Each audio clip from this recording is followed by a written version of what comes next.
We've got this DGA463 Makita brushless angle grinder. It's a variable speed model. This one's got a little issue. Noisy. So when your Makita angle grinder is noisy, what you do is you test this to see if it's stuff, and that is quite stuff.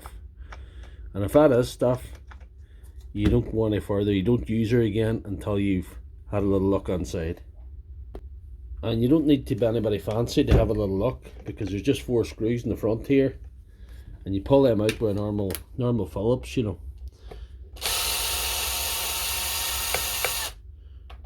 You might have to get guard off, but mostly you don't. And because this is a brushless model, you can pull it straight out. The motor will pull straight out. Brushed models are different. You can pull this straight out.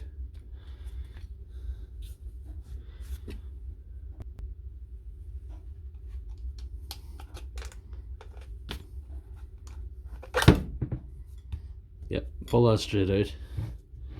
What you're looking for is rubbing in there. And if you see in there, that's been badly rubbed. The internal motor is rubbing against the inside of that, and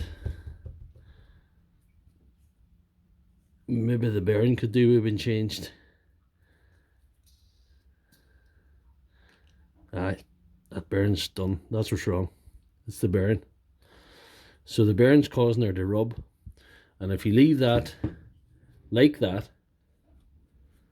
you'll damage the field coil and your grinder will be kaput.